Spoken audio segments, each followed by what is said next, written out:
Bonjour, c'est Joël Raymond.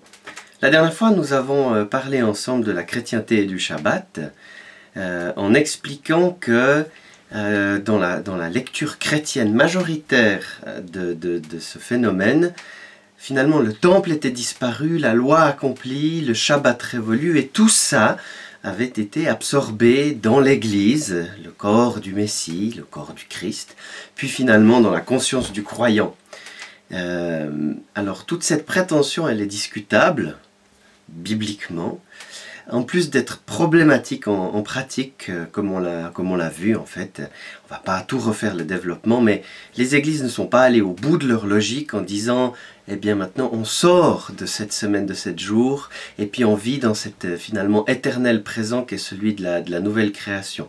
Elles ont gardé leur rythme de 7 jours, simplement qu'elles ont transféré à un dimanche, ce qui était le jour de la communion particulière avec Dieu, savoir le samedi.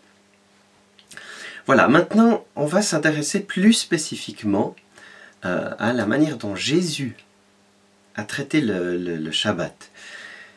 De prime abord, sur ce qu'à peu près on sait tous à propos des évangiles, Jésus vit dans un contexte juif, il observe le Shabbat. C'est un juif pieux, il va à la synagogue, premièrement. Ça c'est sa culture. Deuxièmement, il y a eu, les évangiles nous en parlent, beaucoup de bisbilles, de luttes à propos de ce Shabbat. Donc Jésus a quand même une attitude qui a été jugée par ses contemporains problématique. Sur le nombre de guérisons miraculeuses opérées par Yeshua, il y en a beaucoup qui tombent des Shabbats. Comme s'il avait exprès de guérir ce jour-là. Une lecture un peu rapide des évangiles pourrait nous donner l'impression que finalement le Shabbat était une encouble et un obstacle à l'action de Dieu. Et que, en définitive, en faisant exprès de guérir le Shabbat, avec d'autres violations, Jésus, il avait voulu démontrer la vanité de la piété juive de son époque. Vous comprenez? Si je fais du bien, puis que on me retourne du mal en face, je suis peut-être en train de démontrer que ceux qui sont en face de moi sont vraiment des méchants et qui sont dans l'échec. Est-ce que c'était ça la volonté de Jésus? Malheureusement, c'est un peu ce qu'on pourrait avoir l'impression en lisant les évangiles superficiellement. Est-ce que l'Église a un peu aussi et volontiers avancé comme lecture? Non, c'est pas ça. On va rétablir directement la réalité. C'est que les rabbins avaient déjà, et depuis longtemps, déployé des mécanismes de discussion. Qu'est-ce qui est permis le sabbat? Ils en discutaient beaucoup et ils avaient déjà prévu dans le cadre de la discussion sur la loi, qu'on appelle en hébreu la halacha, de toutes les possibilités de déroger à l'interdiction du sabbat. Et c'est là-dessus que Jésus joue. Il a finalement ses propres manières de déroger au Shabbat. Et on va voir lesquelles et c'est passionnant. En fait, on va donner la réponse directement. C'est que quand il a mieux à proposer que le Shabbat, c'est-à-dire le salut, alors là, à ce moment-là, il se permet d'avoir des dérogations supplémentaires.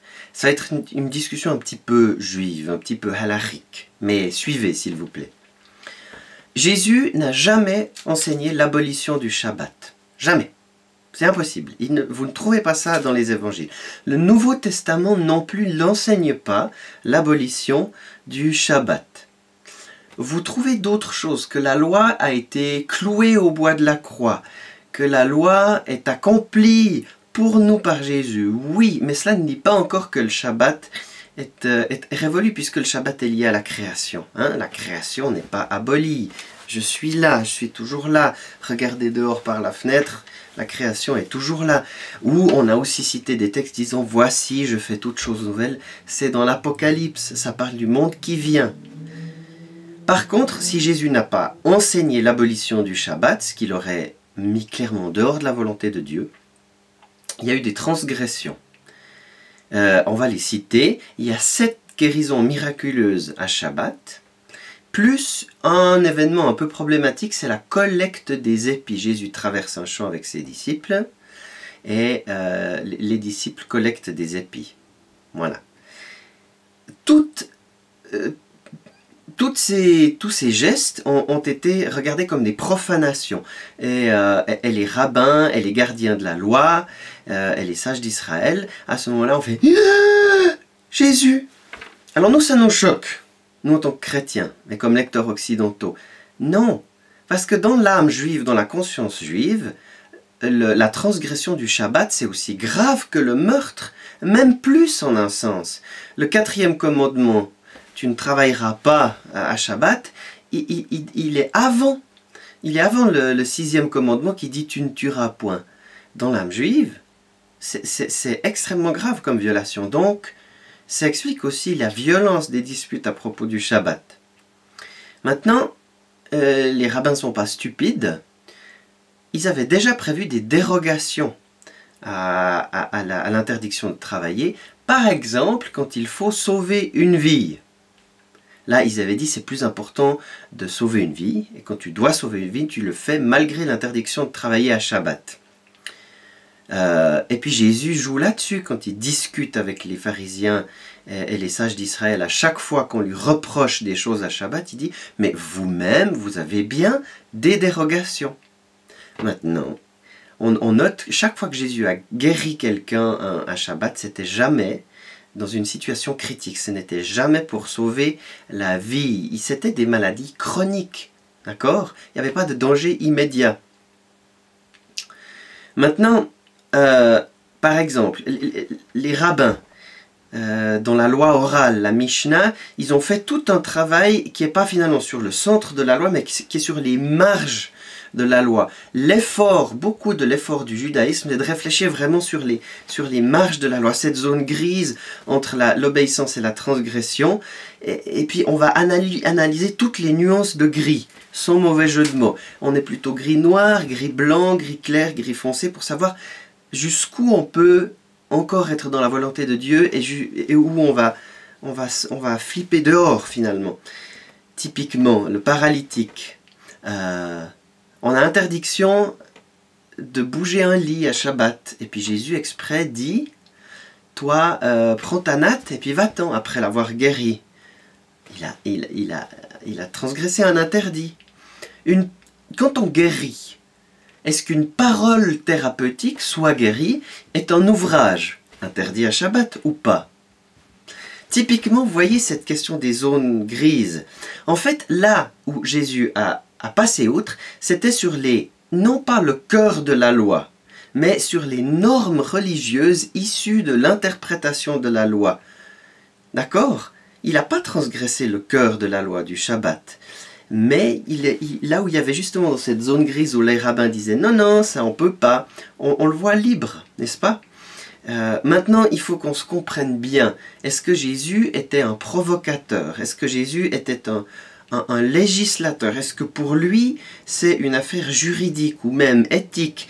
Est-ce que pour lui, il a voulu alléger les normes issues de la tradition religieuse qui étaient devenues trop sévères? Dans le genre, voyez, il y a des rabbins, des maîtres stricts, des maîtres moins stricts, des plus coulants. Moi, je crois qu'on est devenu trop sévère. Je veux être parmi les plus coulants. Est-ce que c'était ça? Est-ce que c'était ça l'œuvre du Messie? On peut même aller plus loin. Les prophètes avaient déjà un peu secoué le cocotier sur cette question en disant, mais plus d'une fois à Israël, les normes, c'est pas le cœur. Je préfère la miséricorde au sacrifice. La charité, elle prime sur le rite. Osée 6, verset 6, par exemple. Est-ce que simplement Jésus s'inscrit dans la tradition prophétique pour dire « Vous êtes des légalistes, vous allez trop loin ». Oui, il s'inscrit dans la tradition prophétique pour dire qu'il y a plus important. Mais il faut juste comprendre que quand Jésus transgresse le sabbat, c'est pas pour faire des bêtises, c'est pour faire des miracles de guérison. Et on va finir là-dessus parce que c'est ça peut-être le plus important. Jésus n'a pas modifié une loi. Jésus ne se prétend pas un législateur. Jésus fait des miracles. S'il avait simplement dit à propos du Shabbat « Je fais ce que je veux », il se sortait lui-même du judaïsme. Il n'était plus un descendant de Moïse. Et comme on l'a vu, il se situe dans cette discussion halachique sur la loi, d'accord?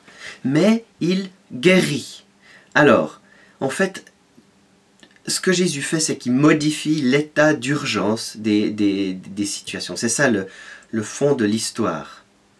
En fait, Jésus dit, en guérissant des malades chroniques, mais non en danger de mort à Shabbat, il dit, mais on est dans un état d'urgence, je les traite donc comme des situations critiques. Pourquoi?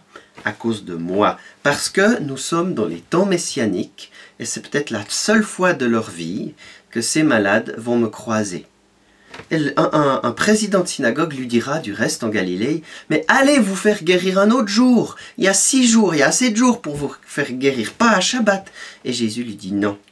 Aujourd'hui, c'est aujourd'hui que je suis là, et c'est aujourd'hui le jour du salut. Il faut se rappeler que Jésus, il y avait toute une série de villages en Israël, peut-être un ordre de grandeur à 1 millier. Et puis Jésus, il n'a pas été longtemps en Israël dans son corps de chair. Il est allé de village en village, mais quand il passait dans un village, c'était peut-être la seule fois. Alors Jésus modifie l'état d'urgence et dit « La situation est critique, je dois guérir aujourd'hui ».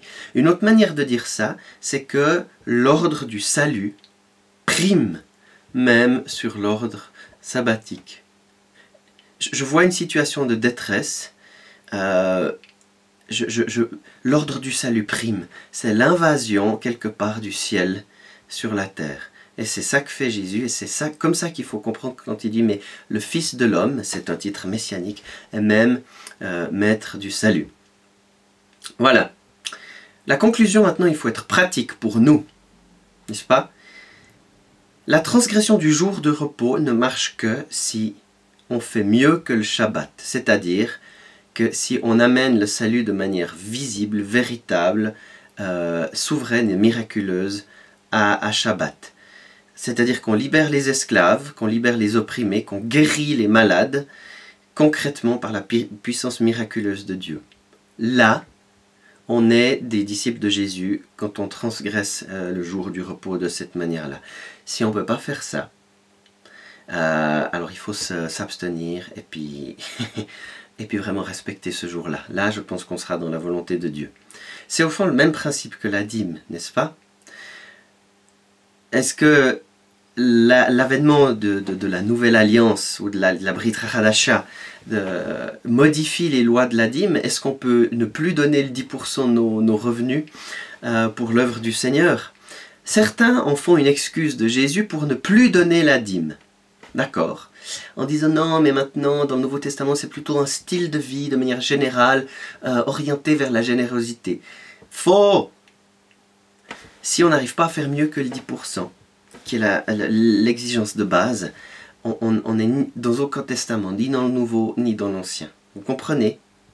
On a le droit de se dire disciple de Jésus dans le Nouveau Testament, dans la Nouvelle Alliance, si on fait mieux que le principe de la dîme. Si on ne fait pas mieux, il est préférable de se tenir à ces 10%.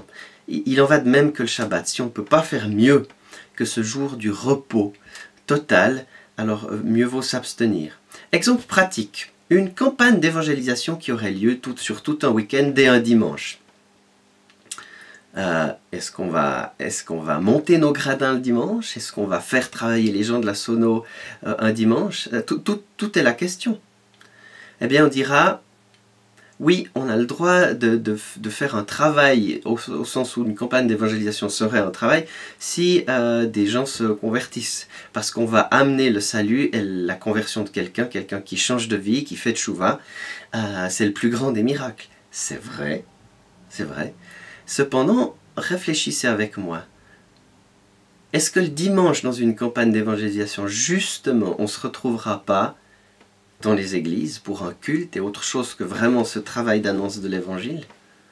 Je crois que vous le savez vous-même. Au moins le dimanche matin, dans une campagne d'évangélisation, on aura un moment de Shabbat, un moment de culte, un moment saint. Donc en fait, dans la conscience des chrétiens, cette question, elle est encore là, bien inscrite, et on peut même aller plus loin, en mettant que parmi l'assistance, quelqu'un ait reçu le don de guérison miraculeuse. Ça arrive, des chrétiens ont reçu ce don et l'exercent. Est-ce que cette personne prise dans un rang d'église, sachant qu'il pourrait aller sortir exercer son don, et guérir des gens tenus sous l'esclavage, la maladie et de la mort? Est-ce qu'il trépignera pas un peu sur son banc en se disant j'aimerais sortir, oui c'est dimanche matin, on doit être dans le Seigneur, mais est-ce que je ne serais pas plus dans le Seigneur en allant exercer mon don? Au fond, si Jésus, béni soit son nom, était dans une campagne d'évangélisation, est-ce que le dimanche matin c'est pas justement lui? Alors je veux pas, comprenez-moi, Jésus fait ce qu'il veut, c'est lui le maître, mais est-ce que lui serait pas plutôt à dire mais c'est dimanche, c'est le jour du Seigneur, je veux faire l'œuvre du Seigneur? Est-ce que Jésus serait pas aussi lui-même dehors en train d'aller ramener les païens et les non-croyants et les pécheurs dans la maison du Père en se disant peu importe qu'on soit le jour du Seigneur, l'ordre du salut prime? Vous voyez en finalité, les questions qui se posent autour du Shabbat sont les mêmes pour tout le monde. Arrêtons de dire oui les juifs légalistes c'est n'importe quoi. Nous, on est tous nous-mêmes en tant que croyants, en tant que personnes juives ou non juives voulant faire la volonté de Dieu. Face à cette question, quel est l'ordre des priorités pour Shabbat? Merci de m'avoir écouté. Leitraot.